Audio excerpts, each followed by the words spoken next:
Bom dia, bom dia, bom dia. Tudo bem com vocês? Vamos lá. Obrigado, Pai. Obrigado, Senhor, por mais um dia.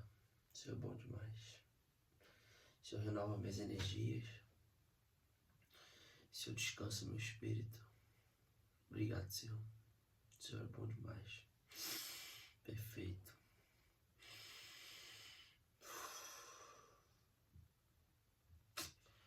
Dia 19 de julho, sexta-feira. Visualize suas carências.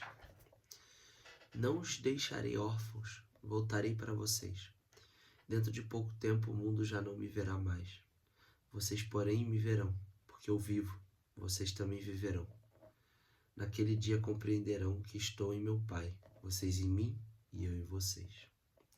João 14, 18 e 20. 18 a 20. Sem dúvida, a orfandade é um mal que assola a vida de boa parte das pessoas do mundo. Seu maior sintoma é o senso de não pertencimento e carência que esse sentimento aflora. É algo comprovado. Muitos demoram a perceber alguns sintomas que tentam distorcer o nosso caráter, como a insegurança, o medo, a dúvida e a ira. Pode até parecer bobagem, mas lá no fundo, todos esses sentimentos são frutos de uma vida de orfandade. Na verdade, a timidez, o medo, a inadequação, de alguma forma, fazem parte da natureza do ser humano e estão presentes no processo evolutivo da vida, na formação da personalidade e no crescimento pessoal. Esses sentimentos, entretanto, não podem ser negligenciados, pois deformam o nosso senso de identidade. Digo isso com responsabilidade, porque, infelizmente, a orfandade, quando não tratada, afeta toda a nossa vida e família. Nela se esconde uma bagagem emocional demoníaca, que se não curada, tende a perpetuar-se por gerações. Quando descobri que estava refém, mas podia viver de uma nova realidade em Deus, busquei ao Senhor e clamei por libertação. Tudo o que precisamos para sair desse estado de vida é invocar o Senhor e convidá-lo para ser o nosso Pai. Ele graciosamente aceitará cumprir esse papel. Pense por um momento. Você se sente amado? Lembre-se de que a orfandade afeta a maior parte das pessoas no mundo. Entretanto, alguns de forma mais severa e outros mais branda. Saiba, porém, que por mais que seus pais terrenos tenham falhado com você, o Pai Celestial nunca falhará.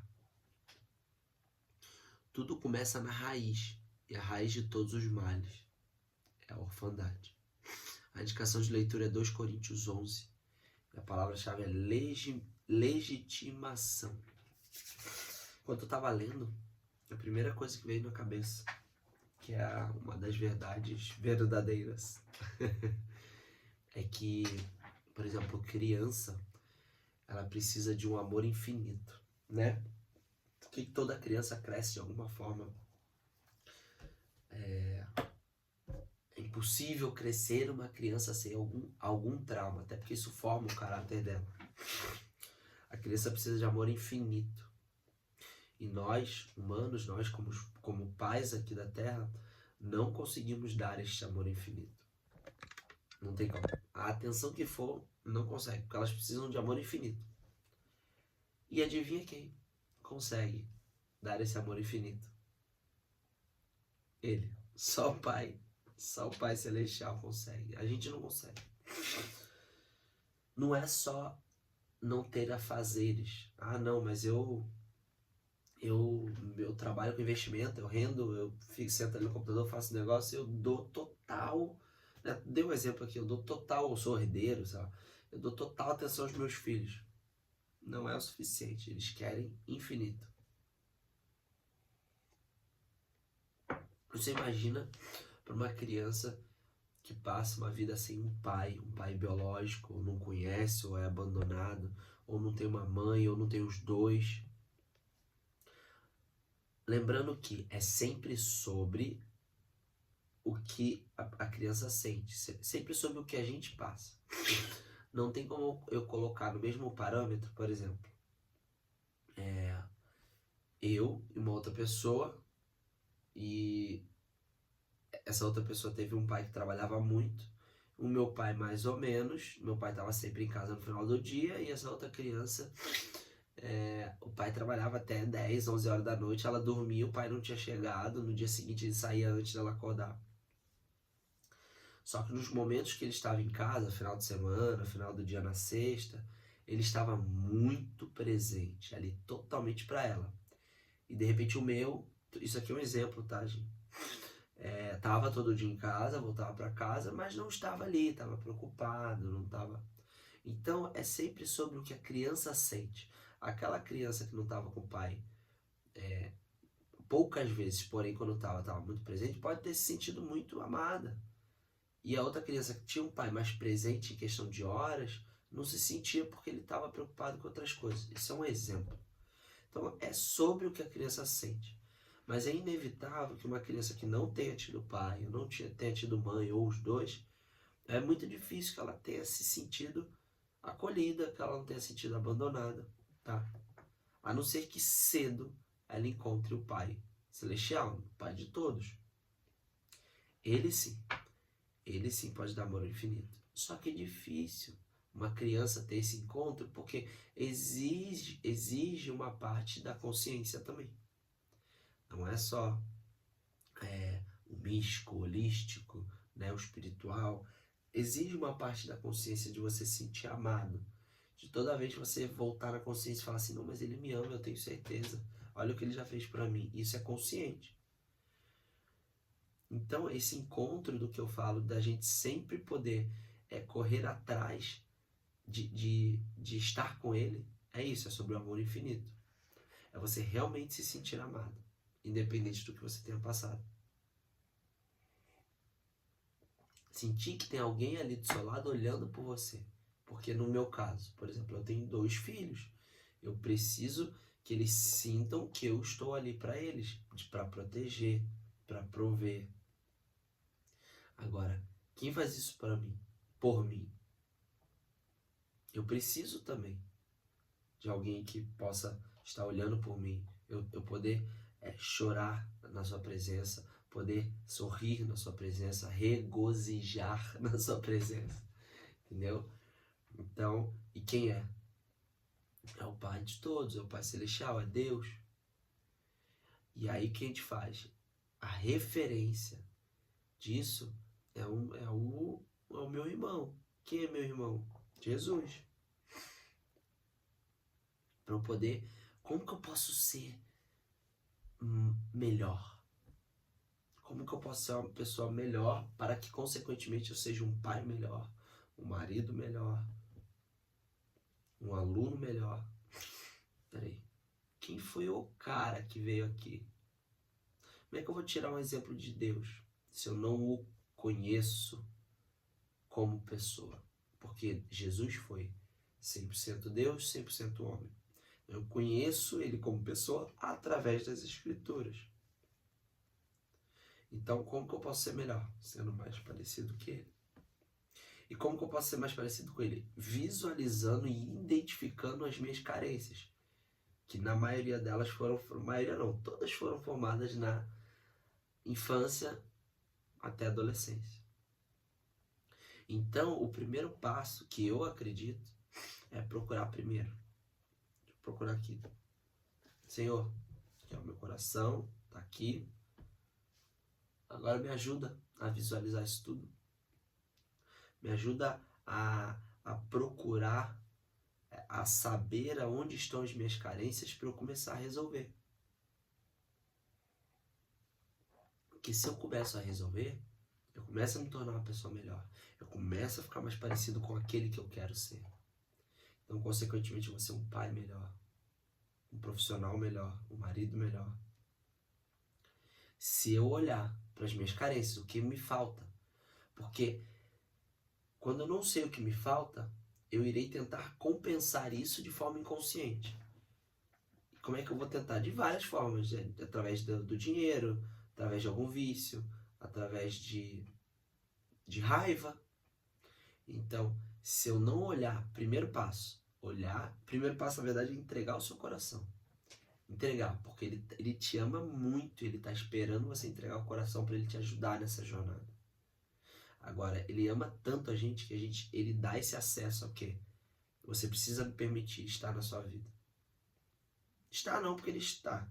É de mexer, vamos dizer assim, nela. Então, ele precisa que você permita. Permitiu, entregou o coração a ele. Aí agora vamos visualizar nossas carências. O que me falta? Aí estou visualizando, agora eu sei. Calma. Ainda não vai, descobri o que é e já está resolvido. Não. Visualizou, agora a gente tem que entender o que a gente faz, né? Qual é o nosso... Não é contraindicação, qual o nome do remédio faz? Qual é o... Ai, meu Deus, esqueci a palavra. Quando a gente visualiza algo, ele ainda assim continua surgindo efeito, né? Você continua fazendo, caindo naquelas armadilhas. Aí agora, o terceiro passo que é a gente fazer com que... Qual é o gatilho? Tá, vamos sair desse ambiente de gatilho. E aí quando você começa a sair, você começa a não ter mais aquelas ações. Quando você não tem mais aquelas ações, você já está se transformando num novo hábito. E um novo hábito faz com que você seja uma nova pessoa. Consequentemente, uma pessoa melhor. Já que você está visualizando suas carências para não ter mais aquelas ações que não são as ações que você quer ter. Por quê? Se o resultado que você está tendo agora não é satisfatório, não é o que você quer ser, você não está sendo mais parecido com Jesus, ou seja, você não está sendo um bom marido, uma boa pessoa, um bom pai, o que a gente precisa mudar para ter um resultado novo? As ações, que a soma dela é a consequência do resultado. Então a gente tem que ter calma do quê? Ir mudando de uma em uma, com calma, porque é um efeito cascata, assim como o efeito dominó e cascata para a parte ruim. Quem quer emagrecer? Comer um docinho aqui não vai fazer nada mal. Aí come o outro. Daqui a pouco o outro, quando vê, já saiu da dieta. Mas pro lado bom também. A pessoa que quer fazer uma dieta. Aí ela fala assim, vou caminhar. Aí nessa de caminhar, ele tenta dar uma corridinha. Aí ele deu uma corridinha e ele viu que ficou muito ofegante. Aí ele fala, putz, eu vou ter que parar de fumar. Ou vou diminuir, porque eu queria dar uma corridinha, correr gostoso, né? E aí, 3, 4 semanas depois, ele vê que ele tá conseguindo correr mais, porque ele tá com mais fôlego. Daqui a pouco ele vê, putz, eu preciso realmente focar na dieta, porque eu emagreço mais, eu vou conseguir correr melhor ou mais rápido. E aí o efeito dominó, meu.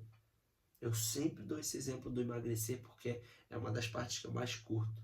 É a corrida, o emagrecimento, porque o emagrecer, essa mudança não é física, é primeiro aqui. É aqui que vai te guiar. E aí o resto é consequência. Então, se você tiver os pequenos hábitos, as ações de mudar aqui, de não vou comer isso, ou eu vou tentar correr mais um pouco, eu vou tentar ir mais longe, a consequência é você emagrecer e emagrecer com saúde. Então, isso que é o mais legal, isso que é o mais divertido. Só que hoje em dia, a gente está o quê? Muito acelerado. E a gente quer resolver as coisas para ontem. Não, agora eu vou ficar um mês aqui igual um louco, não vou comer nada, vou comer alface, vou correr todo dia, fazer musculação e vou emagrecer 10 quilos. Vamos dizer que você tenha conseguido fazer isso. Fiquei um mês sem comer alface é um exemplo, né? Comendo quase nada, e malhando e correndo e emagreceu 10 quilos. Você acha que no próximo mês você vai conseguir fazer de novo? Não vai. O que você vai fazer? Você vai ficar triste. Por que você vai ficar triste? Porque é muito duro esse processo. E aí o que você vai querer? O que você vai fazer? Você vai querer compensar de alguma forma, que é o quê? Alguma carência. Porque foi muito radical. E você, além de não conseguir manter, você faz uma besteira, uma burrada de ou sai da dieta, ou para de correr, porque tá tudo dolorido, ou se machucou. Calma. É preciso ter um processo. Hoje, a maioria das pessoas que quer ter o resultado, sem ter vivido o processo. Só que lembrem-se, o resultado é a soma das ações que você fez durante o processo. Um exemplo. Eu quero ser milionário. Só que eu só quero ser milionário se eu ganhar na Mega Sena. que acontece com a maioria das pessoas que ganham na Mega Sena? Fica pobre num determinado período de tempo logo depois que... determinado período de tempo logo depois. Ficam pobres pouco tempo depois que ganharam. Por quê? Porque o processo de ficar milionário te forjou a saber como administrar esse dinheiro. E se você fica milionário do nada, você não aprendeu. É a mesma coisa. Emagreci, fiz uma bariátrica e emagreci. Tá, mas como é que você vai manter isso se você não sabe quais são as ações que você tem que tomar para ter chegado lá? Ou manter? Nada, porque você só deitou na mesa de cirurgia, fez a bariátrica e naturalmente você teve que emagrecer porque você não conseguia comer. Então não adianta ter pressa, velho. Ah, dá para acelerar? Dá. O que acontece? A gente não precisa pular as etapas, mas a gente pode acelerar cada uma. Pode ir com mais firmeza, com mais disciplina, fazer um pouquinho a mais do que os ordinários fazem, para você ser extraordinário. Pode, mas pular não, porque é isso que te forja. Você imagina um machado, que o cara pega uma peça bruta lá de metal, e aí ele querer cortar. Vamos dizer que tem uma baita de uma serra. Eu vou cortar aquele bloco de metal até ele ficar do formato do machado. Cortei, afiei. Você sabe que esse machado vai quebrar ou ele vai perder o fio muito rápido. Por mais que ele tenha cortado e afiado, ele perde o fio rápido. Por quê? Porque ele não passou pelo processo de que? Forno, resfria. Forno, resfria. Queima, resfria, martela, martelo. Tinha essa música, né? Quente, esquenta, bate. Quenta, esquenta, bate e resfria. Por quê? Porque na verdade ele foi comprimindo aquele metal e esse metal ficou mais denso. Então ele ficou mais forte, mais difícil de perder o fio. Então esse foi o processo, foi doloroso, porque ele passou pelo forno, ele passou por martelada e do nada botaram ele na água gelada. Dói pra caramba, imagina. Só que aí ele se formou um machado de verdade. Porque ele foi comprimido, ele bateu, esquentou, bateu para ele ficar maleável, para quê? Para comprimir o metal, e ele ficar mais duro, com mais fio.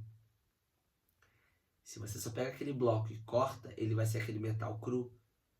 E o metal cru ele é mais fraco, ele perde mais o fio, e ele pode até quebrar. Agora o machado que passou no calor e regaçaram lá com o martelo e resfriava, e malou, e resfriava, e esse virou machado. Esse machado que foi só cortado, ele é a pessoa que ficou multimilionária ganhando na Mega Sena. Agora o machado que passou por todo o processo e ficou milionário, ele sabe toda a receita. Então não adianta a gente querer pular esse processo. Ó, quem tá aqui, eu não sei se é a Manu ou o Matheus que estão aqui pelo iLove, não sei se eles estão ainda, né, que eles entraram. Eles sabem esse processo, eles passaram por esse processo, a gente conheceu eles ainda, eles estavam, né, viajando, fazendo todo o processo do blog. Eles sabem, meu, que não é do dia pra noite, tem que batalhar pra caramba, meu. Não sei se o Daniel tá aqui ainda, amigo meu de escola, de infância. Ele sabe como é que é o processo de toda a mudança de tornar uma pessoa. A Mari também, ó, terapeuta. Meu, gente, é trampo. Você se transformar é eterno. É eterno. Não é fácil, não é mole. Só que vale a pena. Vale a pena. Então, hoje é você olhar para as suas carências, para a gente começar a visualizar o que a gente precisa trabalhar e pede ajuda a Ele, entrega o teu coração, coloca na mesa e fala assim, ó, entrega. Assim, Pai, me ajuda a visualizar as minhas carências. E se eu visualizar e saber o que eu tento compensar, eu já vou antecipar isso e eu vou me tornar uma pessoa melhor. E aceita Ele como Pai. Legitimiza, fala, o Senhor é o meu Pai. Cuida de mim. As responsabilidades aqui da terra eu cuido, agora o resto, por favor, Senhor, cuida do meu coração. Entrega. A melhor coisa que vocês vão fazer da vida de vocês. tá bom? Então, ó, visualize essas carências para se tornar uma pessoa melhor. Foque. Leia o Manual da Vida. É muito interessante. Um grande beijo para vocês. Espero que vocês tenham gostado. E até amanhã. Tá bom? Beijo.